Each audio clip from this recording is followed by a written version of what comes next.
안녕하십니까. 테크 트렌드 톡. 이번은 IP팀 시간입니다. 법무민 린 IP팀의 김기정 변호사 모셨습니다. 안녕하세요. 안녕하세요. 반갑습니다. 네, 김기정 변호사는 파트너 변호사로서 IP팀의 아주 중추라고 할 수 있는데요. 오늘은 화면에 보시다시피 인공지능과 저작권이라는 아주 재미있는 판례들을 해설해 주실 겁니다. 네, 어떤 판례들 가지고 오셨습니까? 일단 최근에 소송이 제기가 돼서 네. 지금 언론의 보도도 약간 되어 있고 또 그래서 그 세간의 이목이 좀 집중이 되고 있는 사건인데요. 네.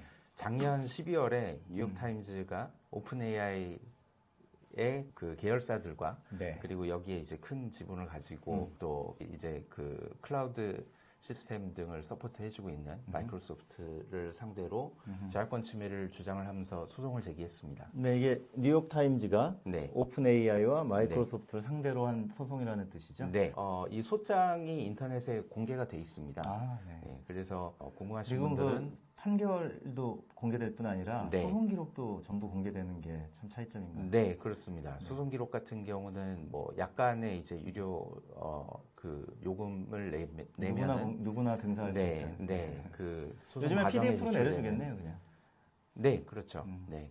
그래서 소장은 제가 PDF로 바로 검색을 해서 다운로드 받았기 때문에 네네.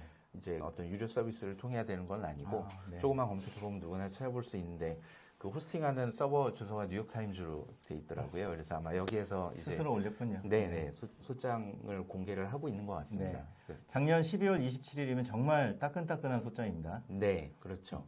여기 이 소장을 읽어보면 이제 크게 저작권법상으로 문제 삼고 있는 그 국면을 두 가지를 들 수 있는데요. 네. 하나는 이제 오픈 AI가 인공지능 서비스를 하기 위해서 인공지능 모델을 학습을 시키기 위해서 사용하는 데이터들, 그 데이터들을 수집을 하고 또 그 데이터들을 훈련에 사용하는 과정에서 네. 여러 번의 복제가 일어나게 되는데 네.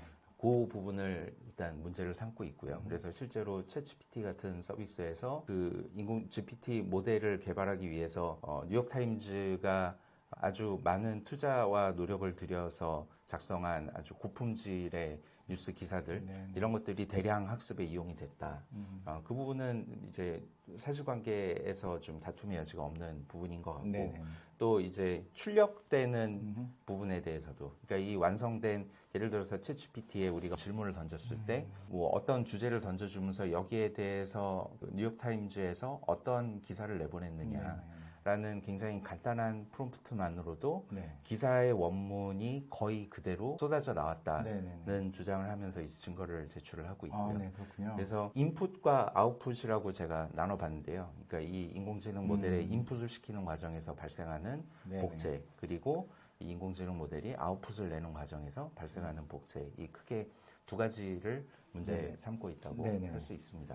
그래서 이 사건을 봤을 때 이 기사를 접했을 때 바로 제 머릿속에 떠올랐던 판결은 작가 조합, Authors Guild, 네. v 구글이라는 사건인데요. 네, 유명한 판결이죠. 그렇죠. 2015년. 네. 네. 공정이용에 관해서는 기념비적인 네. 판결이라고 할 수 있고 네. 2015년에 세컨 서킷 이 연방 항소법원에서 판결이 나왔고 그리고 이제 작가 조합이 대법원에 상고를 했지만 네. 받아들여지지 않아서 확정이 됐고요. 이때 만약에 작가 조합이 이겼다면 지금 구글의 검색 결과는 많은 영향을 받았을 겁니다. 뭐 네. 작가 조합뿐이겠어요. 네, 그렇겠죠. 온통 길드들이 전부 소송을 내서 구글의 서비스를 아주 그냥 형이화시켰을 것 같은데. 네. 어떤 그리고 내용이 아마- 주된 쟁점이었는지도 좀 소개해 주시면 감사하겠습니다. 그 인공지능 서비스를 개발하는 데에 있어서도 네. 이제 직접적은 아니지만 간접적으로 그 훈련을 시키기 위해서 데이터를 수집하는 과정에서도 이 판결이 있었기 때문에 그 개발이 가능하지 않았을까라는 생각이 듭니다. 이 맞습니다. 판결의 사실관계를 간단히 설명을 드리자면 네네. 구글 북스라고 도서 검색 서비스가 있습니다. 지금 이 화면이죠? 네. 우리가 예전에 도서관에서 책을 찾던 경험에 의하면 어떤 책을 이제 어떤 주제에 관해서 네. 내가 책으로부터 지식을 얻고 싶다. 그러면은 그 키워드를 가지고 이 도서를 검색하기 위해서는 도서관마다 장서들의 서지사항을 보관해둔 카드 있죠. 네. 그 카드에서 검색을 해가지고 그렇죠. 그 책을 찾고 그럼 그 책을 보면서 내가 원하는 내용이 있는지 확인을 요즘 하고 젊은 세대들은 예, 우리는 이렇게 잘 서랍에서 모르겠죠, 아마. 봐서 네. 이 인덱스 카드가 있는 네. 것을 이용해본 경험이 있지만 네, 그렇습니다. 예. 그 제가 대학 신입생 때만 해도 이제 이런 방법을 알아둬야 된다. 그렇죠. 그래서 따로 수업 네, 시간에 맞습니다. 배우기도 하고 그랬는데 이제 구글에서 전 세계 여러 도서관들과 협약을 맺고 네네. 그 도서관의 장서를 전부 다 스캔을 뜨고 전부 다 그 텍스트를 이제 저장을 한 거죠. 말하자면 책을 전부 다 통째로 복사를 한 거잖아요. 그러네요. 근데 그럼으로써 이제 가능해진 게 뭐냐면 내가 어떤 원하는 그 검색어를 그 인터넷 검색을 네. 하듯이 넣었을 때 그게 어느 도서관에 있는 어느 책의 네네. 몇 페이지에 이 네. 단어가 나온다. 그리고 이제 맞습니다. 화면에서 보시는 것처럼 네. 그 앞뒤로 몇 줄을 보여주는 거죠. 저도 아주 유용하게 많이 썼는데요. 네. 그러니까 이제 어떤 저술 활동을 할 때든 연구를 할 때 해당하는 원저를 정확히 찾아서 네. 물론 이제 더 보려면 그 책을 뭐 전자책으로 사든지 네. 아니면 종이책으로 사든지 하는 네. 식으로 해서 자세히 보겠죠. 네. 네. 하지만 이렇게 찾아주는 게 너무나 놀라웠는데요. 네, 그렇죠. 이 부분이 어떤 게 문제가 된 것입니까? 그래서 지금 화면에서 보시듯이 이렇게 몇 줄의 네. 텍스트를 보여주는 것이 이 저작물의 일부를 보여주는 거잖아요. 보여주고 있습니다. 네. 그러니까 이 부분 자체가 아웃풋의 측면에서 네. 저작권 침해의 소지가 있고요. 네. 네. 그리고 또 아까 말씀드렸다시피 이게 이제 검색 결과로 보여질 때 이제 아웃풋 측면이고요. 네. 그러면 그리고- 이러려면 DB에다가 넣었어야 되는 거죠. 그렇죠. 모든 책을 다 스캔해서 그렇죠. 그 텍스트를 다 저장을 했잖아요. 네. 그 과정이 이제 복제이기 때문에 두 번의 침해가 발생한다고 주장하는 것이었고. 네. 그래서 이 사건도 이제 두 가지 측면에서 문제가 됐고, 법리적으로 가장 여기에서 문제가 됐던 쟁점은 이제 공정이용이라는 네. 쟁점입니다. 소위 말하는 페어 유즈. 네, 그렇죠. 공정이용이라는 개념은 좀 저작권을 공부하거나 헌법의 그 법 실무를 하는 사람 입장에서는 너무 어렵고 네. 과연 이게 법인가라고 물어보고 싶을 정도로 네. 굉장히 모호하고 네. 결국은 케이스 바이 케이스로 봐야 되는 네. 그런 예, 법률가 변호사들을 위한 조언이군요. 그런 측면이 좀 있습니다. 네, 네, 네. 근데 공정이용의 법리에 관해서 네. 물론 미국의 그 전에 연방 항소법원과 대법원 판결들이 많이 쌓여 있기는 하지만 네, 네. 특히 디지털 저작물에 관해서 이 사건에서 또 중요한 설시들을 많이 네, 네. 하고 있는 것이죠. 네. 네. 근데 이 공정이용의 여부를 판단하기 위해서 이거는 우리나라 저작권법도 거의 동일하게 돼 있습니다. 저작권법 자체가 와이포를 통해서 사실 미국 중심의 네. 법 체계를 전 세계에 넣고 안 그러면 슈퍼 301조 이런 걸 막 무역 보복을 하고 그랬지 않습니까? 네, 특히 공정이용 조항 같은 경우는 네. 미국 그 한미 FTA의 결과로서 들어온 조항으로 알고 있고요. 맞아요. 그런데 그러면 지금 화면에 있는 이 네 가지가 공정이용을 가름짓는 중요한 요소들인가요? 네, 그렇죠. 그러니까 네. 이 법률의 공정이용에 관한 법률 조항이 미국 연방 저작권법도 마찬가지고 네. 우리나라 저작권법도 마찬가지고 거의 유사하다고 말씀하셨고요. 요 네 가지의 요소들을 종합적으로 고려해서 판단을 해야 된다. 네, 네, 네. 그래서 이용의 목적이나 성격이라는 것은 이제 강학상 변형적 이용, transformative use라고도 하는데요. 네. 원래 저작물을 그대로 가져다가 쓰는 것이 아니라 어떤 변형이 있었기 때문에 그 변형돼서 사용된 저작물 자체가 원래 저작물과는 다른 어떤 추가적인 문화 발전에 기여를 하는 측면이 있느냐. 네. 라는 것을 보는 것이고 저작물의 종류나 용도 같은 것은 이제 뭐 소설이나 시 같은 경우는 고도의 창작성이 있는 그렇죠. 저작물임에 의심의 여지가 없는 저작물이지만 그리고 또 누구나 같은 주제로 글을 쓰다 보면 내용이 비슷하게 나올 수 있는 네. 거잖아요. 그렇기 때문에 독점적인 권리를 그만큼 부여하기가 약간 어려운 측면이 있는 것이고요. 제가 지금 반대로 말씀드렸는지 모르겠는데, 그러니까 소설과 시 같은 경우에는 저작권의 보호가 더 강하게 주어지는 것이고, 그렇죠. 그렇기 때문에 공정이용이라는 것의 입지가 더 좁아지는 좁아지는 것이고, 거겠죠. 네. 굉장히 사실적인 저술들, 네. 뭐 어떤 기기의 사용 매뉴얼이라거나 그런 부분들은 이제 그만큼 공정이용의 적용될 가능성이 적용 가능성이 더 넓어지는 높아지는 거죠. 것이고 넓어지는 것이고 네. 그리고 이용된 부분의 비중이라는 것은 이제 원래 저작물에서 얼만큼을 가져다 썼느냐라는 거고 시장에 미치는 영향이라는 것은 이제 현실적인 시장뿐만이 아니라 네. 잠재적인 시장에서 원래 저작물의 시장 수요를 잠식하느냐 그것들을 이제 고려를 하라고 돼 있는데 네. 그 중에서도 첫 번째와 네 번째를 아주 중요하게 네, 네, 보고 있습니다. 네, 네. 그리고 이제 그밖에 영리 목적이 인지 여부가 물론 영향을 미칠 수 있는데 네.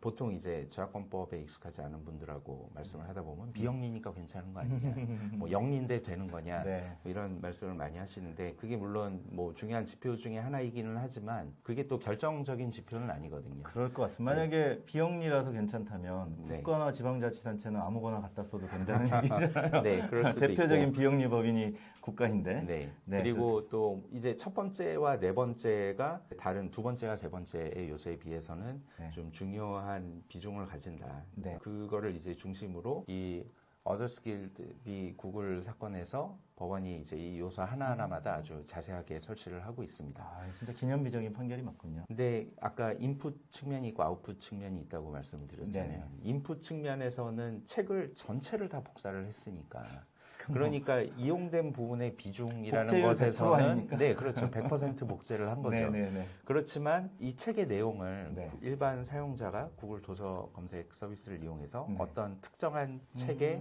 전부의 내용을 다 볼 수 있느냐? 그건 아니군요. 네, 그거는 아니다. 그리고 이제 앞뒤로 몇 줄을 보여준다고 네, 했잖아요. 맞습니다. 그래서 여러 가지 막 시도를 해보면 네. 이렇게 조금씩 이렇게 그러니까 이어붙여서 검색이라는 공격을 통해서 어떤 책의 전체를 읽게 네. 될 가능성은 거의 없겠네요. 네, 내가 그 책의 그럴 내용을 모르는 상황에서. 그럴 수도 있지 않느냐라는 주장이 있었지만 아, 네.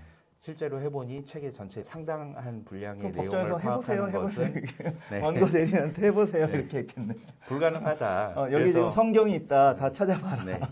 그래서 그게 불가능하다고 했고요. 성경처럼 내용을 다 알고 있다면 가능하겠지만 모르는 경우에 모르니까 찾지 않겠어요. 네, 그렇죠. 갖고 있지 않으니까 네. 그렇게는 사실상 어렵겠습니다. 네. 네. 그래서 그 이용된 그 부분의 비중이 100%임에도 불구하고 그 도서 검색 서비스를 위해서 책들을 애초에 처음에 100%다 디지타이즈해서 네. 저장을 했던 것은 문제가 안 된다. 네. 그게 이제 이용된 부분의 비중에 네. 관해서 말씀을 드렸던 거고, 뭐 이용의 목적이나 성격에 관해서는 그렇게 복제를 해서 디지타이즈해서 텍스트를 다 데이터베이스에서 저장을 해놓고 있기 네, 네, 때문에 기존의 도서가 가지고 있던 것과는 완전히 다른 포맷이 완전히 달라진 네, 거죠. 완전히 다른 새로운 서비스가 가능해진 거죠. 그렇죠. 전에는 상상도 할 수 없었던 단어를 가지고 모든 도서의 어느 페이지에 그 단어가 나오는지를 검색을 할 수 있는 그게 네. 가능하기 때문에 이것을 이렇게 복제를 해서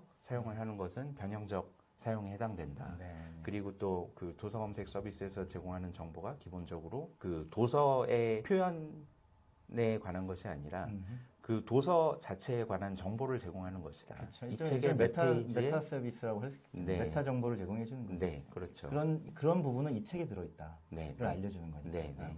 그리고 이제 시장에 미치는 영향의 측면에서도 말씀드린 것처럼 책의 상당한 부분을 보는 것은 불가능하기 때문에 원 저작물을 찾아보게 될 것 같아요. 필요하면 이 네. 부분 정말 필요하다 하면 앞뒤를 네. 보기 위해서. 네. 어. 그래서 이제 공정 이용에 해당한다. 음. 그래서 인풋 측면에서의 그 부분이 저는 개인적으로 좀 흥미롭게 생각이 됐거든요. 네, 그렇습니다. 그 책을 100% 복제를 했는데도 그 책 자체가 일반 대중한테 서비스되는 것이 아니고 변형적인 사용을 뭐 거치기 응용한다면 음악 찾아주기 서비스 이럴 때 전 세계 음악을 다 복제해도 이런 식으로만 서비스를 구축한다면 그것도 뭐 똑같은 결론이 나올 수 있겠네요. 때문에 어렵습니까? 뭐 음악을 조금만 틀어주는 거죠. 네. 미리 듣기 서비스가 네. 이제 원 저작물의 시장을 네. 장식하지 않는다는 점에 않는다는- 대해서는 이미 뭐 그렇죠. 예, 네, 국내 맞습니다. 판결에서도 확인이 된 바 맞습니다. 있고 네. 아, 네, 재밌습니다. 그래서 이 사건의 결론을 네, 이 자료 화면을 가져오셨는데 네. 이 화면은 뭐죠? 이 화면은 글자가 작아서 제가 좀 읽어드릴 테 왼쪽은 Output from GPT-4라고 네. 되어 있고 오른쪽은 Actual Text from NY Times입니다. 네. 이렇게 되어 있습니다. 그래서 이 네. 소장의 일부를 제가 캡처를 해서 아. 가지고 온 거고요. 약간 빨간색으로 된 부분이 동일하다는 원고의 주장을 입증하는 증거로군요. 그렇습니다. 예. 네, 원래 뉴욕타임스 기사에서. 오른쪽이 뉴욕타임즈 기사고 이 특정한 이 기사의 제목이나 주제를 주면서 제가 보기에는 이거 원 저작물의 80% 정도가 거의 같은 것 같아요. 80% 이상인 이상일까요? 것 같습니다. 예, 여기 한 네. 90% 정도 될까요, 그럼? 빨간 부분이 이제 같은 완전히 거니까. 동일한 부분이니까요. 예, 거의 90% 될 것 같네요. 네. 네. 그리고 이것 말고도 이제 여러 가지 어떻게 잘 예시를 찾아냈네요. 들고 있습니다. 그래서 저도 궁금해서 이제 챗 GPT를 쓰고 있기 때문에 그렇죠. 네. 한번 해보셨어요? 네, 해봤는데 지금은 아마 그 사이에 뭔가 파인 조치를 튜닝을 또 취하지 했겠죠. 않았을까. 네. 네, 그래서 파인 튜닝이 아니라 증거인멸이네. 이미 근데 증거는 압수수색 이미 수집이 돼 있기 때문에 다른 부분을 다 증거인멸을 지웠- 했다고 우리 하기는 같으면 이제 어려울 것 경찰이 같고. 진입하는 순간이죠. 그래서 네. 지금은 안 되더라고요. 근데 이제 내가 어떤 기사를 보고 싶은데 페이월에 막혀 있다. 그러니까 뉴욕 타임즈에서 보려면은 이 부분이 이제 돈을 내야 볼 수 사실 있는데. 미국의 언론들은 많은 부분 유료로 볼 수 있는 경우가 많으니까. 네, 네. 그래서 기사 내용에 대해서 얘기해 줄 수 있느냐, 혹은 이 기사의 첫 번째 패러그래프에 뭐라고 써 있느냐, 이런 식으로 물어보는 것만으로 이제 이렇게 원래 텍스트를 거의 그대로 가져온 결과물을 받을 수 있었다는 그러네요. 것이죠. 네. 그래서 사실 이게 검색 엔진이 아닌데 검색을 해주고 있으니까 좀 이상하네요. 네. 네. 그래서 아웃풋의 측면에서는 아무래도 그 원 저작물의 시장을 잠식할 가능성, 그리고 또 변형적 이용의 측면에서도, 그리고 이제 이용된 저작물의 비중의 측면에서도 공정 이용을 인정받기는 어렵지 상당히 않을까. 어려워 보이는 경우가 찾아졌네요. 네. 그런데 GPT-4의 유저들은 이 글이 뉴욕타임스의 것임을 모르고 이용하고 있을 거 아니겠습니까? 어떤 프롬프트를 넣었을 때 이 결과가 도출된 것인데 네. 이게 만약에 이제 뉴욕에 관한 주제 기사였다면 네. 뉴욕에 관한 무슨 글을 써줘 뭐 이런 식으로 했을 때 이렇게 줄줄줄 나온 거잖아요. 네. 그런데 이게 뉴욕타임스 것이라는 것을 뭐 의도적으로 물었을 수도 있지만 대부분은 어떠한 글을 써야 되시는 분이 이제 이렇게 GPT-4를 이용한 것인데 뉴욕타임스의 저작권을 침해한다는 사실을 모른 채로 이런 현상이 막 벌어지고 있는 네. 상황이 되겠습니다. 아마도 지금 소장에서 그 뉴욕타임즈가 주장하고 있는 것은 이제 그런 부분까지 염두에 둔 것 같지는 않고요. 구체적인 사례에 대한 그 프롬프트가 뭐였는지는 소장에서는 나와 있지 않았던 걸로 기억하는데 다른 예시들이 많이 있습니다. 근데 보면 뉴욕타임즈의 원래 기사를 그대로 가져오기 위한 그렇게 작성된 프롬프트들로 보이고요. 프롬프트가 너무 기교적인 것 같은데요. 소송을 내기 위해서 일부러 아주 고도의 프롬프트 전문가가 네. 이와 같은 결과를 만들어 냈다는 반론도 가능할 수 있지 않을까 싶기도 합니다.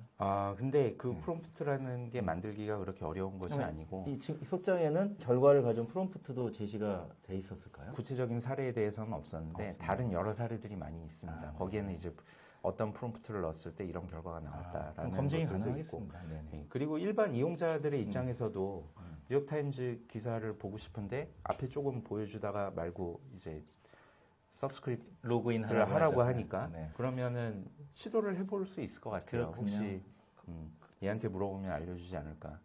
네, 그 사실 요즘 빙 같은 경우는 네. GPT가 연결돼 있는데 네. 원전을 밝혀주는 식으로 해서 해당 기사에 아웃링크를 주고 있잖아요. 네. 원 뉴욕타임스 기사로 가게 하고 있는데 네. 그것과는 이 아까 말씀드린 이제 아웃풋 차원에서 많이 다른 거네요. 이건 GPT-4의 자기 산출물로 표시를 해주고 있는 거지 않습니까? 그렇지만 애초에 물어본 네. 프롬프트의 맥락 자체가 뉴욕타임즈의 기사에 뭐라고 타겟, 써 있느냐를 그쪽을 물어봤기 타겟으로 때문에 묻고 있어요. 네, 그래서 여기에 이제 이 출처가 뉴욕타임즈다라는 걸 밝히지 않았다는 게 문제가 되기는 좀 어려울 소위 것 말하는 같고 로그인, 그 저작권 보호 장치를 회피하는 결과를 가져오게 되는 것이네요.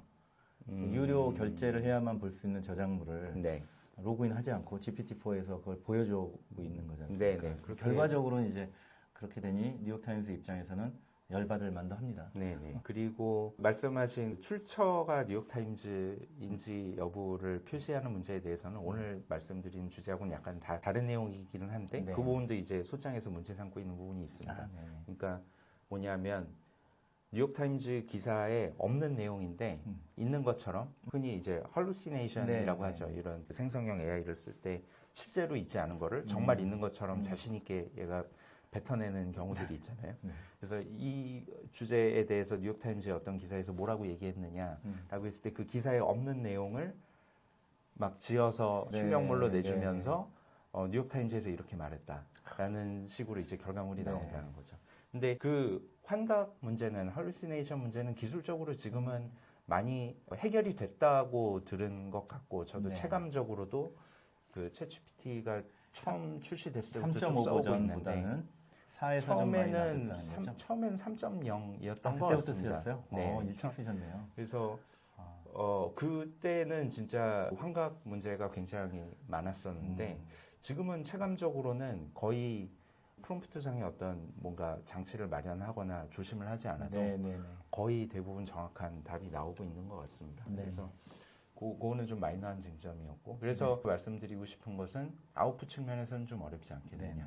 다만 인풋의 측면에서는 음.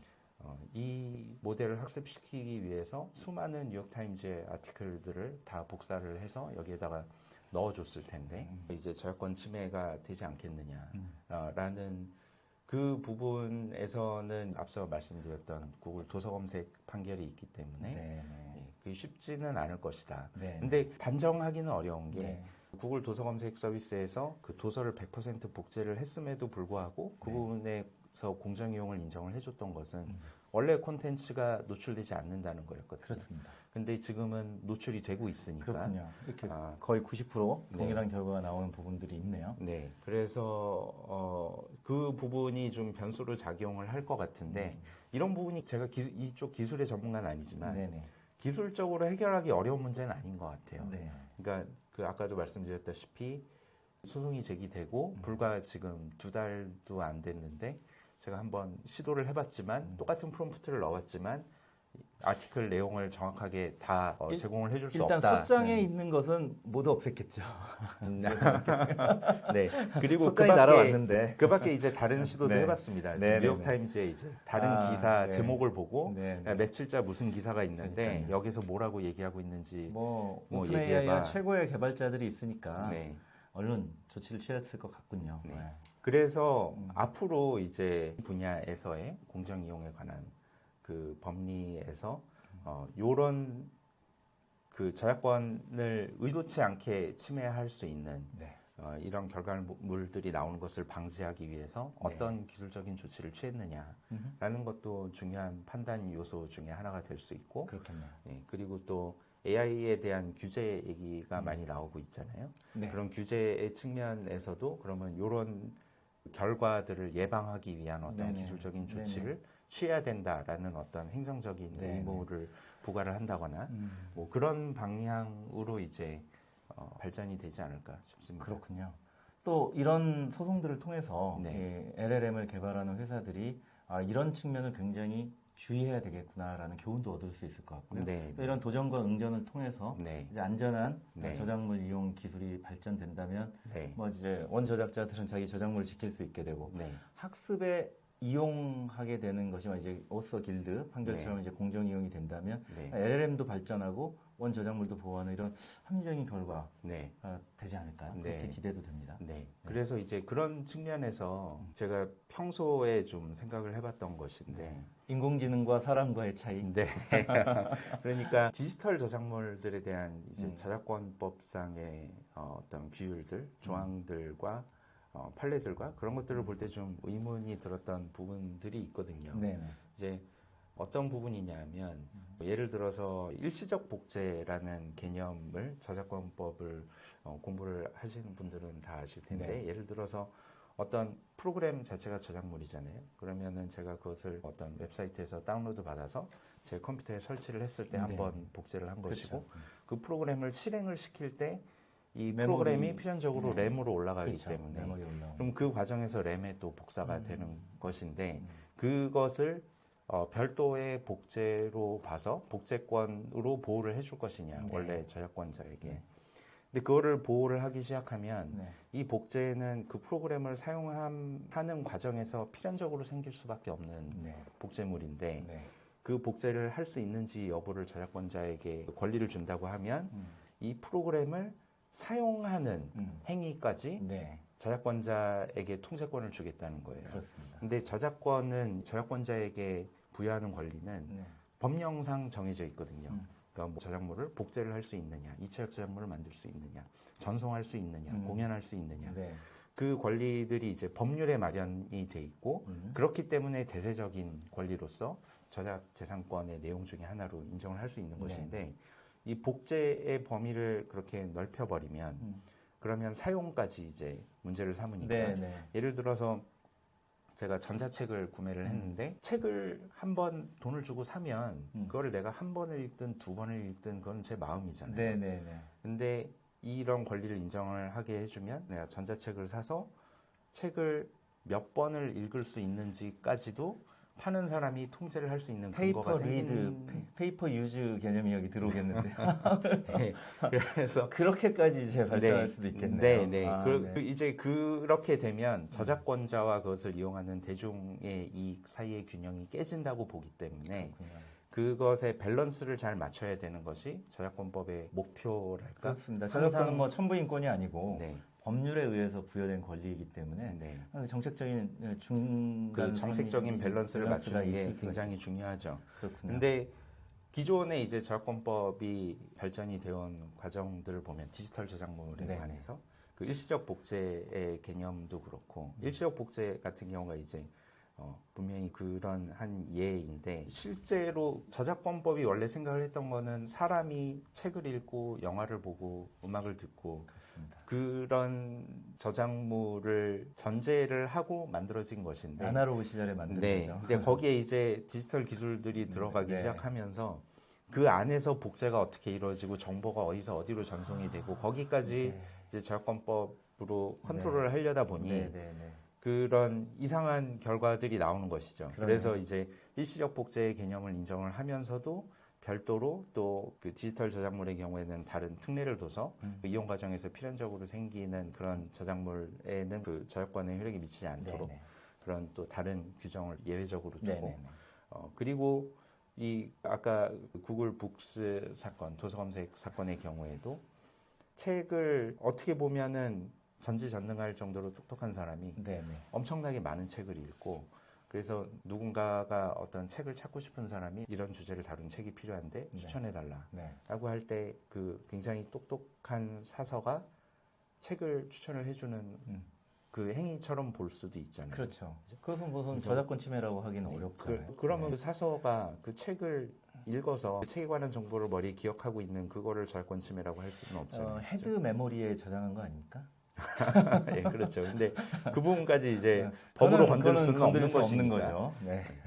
근데 그런 측면에서 그러니까 인공지능이 특히 그 생성형 AI들이 작동하는 방식이 사람과 굉장히 비슷하다는 생각이 들었어요. 그렇군요. 아. 그러니까 이 아까 그 뉴욕 타임즈의 아티클이 거의 그대로 나오게 된 네네네. 예, 그것도 보면은 이런 생성형 AI 모델을 만드는 과정에서 그 소장에도 나와 있는 내용인데 메모라이제이션이라는 현상이 생긴다고 네, 해요. 네. 그래서 원래의 그 학습 데이터로 넣었던 텍스트가 이제 이 모델을 봤을 때 이 모델에서 어디에 뭔가 이 텍스트가 저장이 돼 있는 것은 당연히 아니지만 네네. 어떤 인풋을 줬을 때 이 모델이 원래 텍스트를 그대로 구성해서 뱉어내는 그런 현상들이 발생을 한다는 것이죠. 네네. 그러니까 요 단어 다음에는 요 단어가 나왔었고 네. 그 다음엔 이 단어가 나왔었고 그 네네. 순서를 기억을 하는 거잖아요. 그래서 이 단어 다음에는 이 단어가 나올 확률이 굉장히 높게끔 그 모델이 트레이닝이 된 거죠. 네. 그러면 그게 사람이랑 차이가 있나요? 사람도 LLM 자체가 사람의 언어, 조어 구조를 그대로 따라하고 있는 것 같아요. 네. 예, 그래서- 동일한 프롬프트를 넣어도 결과가 다를 수 있는데 네. 그러다 보면 어떤 결과물은 원저작물하고 아주 비슷한 것이 네. 우연히 나올 수도 있는 거겠죠. 네. 그래서 사람도 결국은 네. 어떤 텍스트를 외울 때 그렇게 외우지 않습니까? 그러니까 그렇기도 하죠. 네. 네, 요 순서대로 전체적인 스토리도 아유, 물론 우리 파악을 암기 하겠지만 열심히 하고 네. 그러니까 글쓰기 창작대에 나가서 열심히 써놨는데 나중에 보니까 김소월의 시를 그대로 베껴놓고 나온다든지 나는 창작이라고 생각했는데 그럴 수 있는 거잖아요. 근데 그 사람이 이제 어떤 텍스트를 암기하는 과정도 네. 결국은 비슷한 것이 아닌가. 네. 그렇지만 사람이 어떤 책을 읽고 그 텍스트를 암기한다고 해서 그것을 문제 삼지는 않잖아요. 그러니까 물론 암기한 것을 어디다가 풀어서 써가지고 그 책을 여러 사서 부를 만들어서 그 책을 판다거나 정당하게 사서 암기만 했다면 뭐 문제 삼지 않아 왔죠. 그렇죠. 네. 근데 아날로지가 앞으로 이런 부분들을 어떻게 규율을 할 것인지에 대해서도 네. 일종의 가이드 비슷하게 기준 비슷하게 생각을 할 수 있지 않을까 하는. 구글이 2015년 어서 길드 판결에서 승소함으로써 네. 우리가 이제 유익한 서비스를 만들고 결과적으로 그 저작물의 이용에 활성화에 많이 기여한 것처럼 이 판결이 어떻게 나느냐에 따라서 앞으로 LLM 모델의 네. 미래가 많이 좌우될 수도 있겠습니다. 네. 제 생각에는 물론 이제 소장만 막 들어간 상태에서 완전히 짐작이기는 하지만 네네. 합의로 끝나지 않을까. 예, 그러니까 도서 검색 어더스 길드 비 구글 사건에서도 그 사이 이제 오픈 AI가 돈을 많이 벌어놔야 되겠네요. 그렇죠. 많이 벌면 합의하고 못 벌어서 망하면 그냥 문 네. 닫으면 되는 네. 거잖아요. 예, 그 도서 검색 서비스 사건에서도 판결이 나기 전에 네. 이제 그 여러 시도들이 있었습니다. 네네네. 그래서 도서의 저자들이 음. 북서치 서비스에 자기의 도서가 들어가는 것을 이제 옵트인 할 것이냐 네네. 아니면 일단 다 포함시키고 옵트아웃 할 것이냐 네네. 그런 조건들에 대해서 이제 꽤 긴 시간 합의가 논의가 됐지만 네. 결국은 합의가 되지 않아서 판결이 나왔던 네네네. 것이고 뉴욕타임즈의 경우에는 아까 보셨던 것과 같은 그런 결과가 있기 때문에 최소한 아웃풋의 측면에서는 네. 문제될 소지가 크기 때문에 네. 뭐 어떤 형태로든 합의가 일단 시도가 될 것이고 네네. 만약에 패소한다면 천문학적인 배상금이 나올 거라서 네 그리고 앞으로도 이제 모델을 계속 발전을 시키는데 많은 걸림돌이 되겠죠. 그런 판결을 받지 않는 게 굉장히 유리한 거죠. 네. 충분히 네, 합의의 그렇게- 가능성이 있다고 보시는군요. 그럴 잘- 것 같습니다. 잘 알겠습니다. 짐작이 불가하지만 네. 네. 그래서 이번에 가져오신 아주 흥미로운 사건은 소장이 접수한 단계이긴 하지만 앞으로 이제 이런 디지털 저작물들이 있으니까 사실 쉽게 읽을 수 있는 거잖아요. 네. 예, 이것들을 앞으로 법제도가 어떻게 가져가야 되는지에 관해서 많은 생각을 하게 만드는 것 같은데요. 네. 어떤 방향으로 가야 될지 또는 어떤 그러니까 문제점이 아까 있을까요? 말씀드렸던 것처럼 뭐 일시적 복제 문제나 아니면은 그 학습 과정에서 사람이 학습을 하는 것 자체를 문제 삼을 수 없는 것처럼 아웃풋을 내는 게 문제인 것처럼 네. 그런 어떤 일정한 선을 가지고 너무 기술적인 세부적인 사항까지 저작권으로 컨트롤하려는 그런 방향이 되지는 않았으면 좋겠다라는 생각입니다. 네네네. 그래야지 저작권법과 별도로 같이 네. 중립적으로 네네. 기술 발전이 계속 이루어질 수 있는 것이기 때문에 그래서 어떤 정책을 만들거나 어떤 법률을 만들거나 할 때 그런 부분들을 항상 정책을 만드시는 분들께서 네. 염두에 두셨으면 좋겠다. 뭐 예를 들어서 최근에 우리 지난 영상에서 전웅준 변호사님이 말씀하셨던 네네. 것 같은데 네.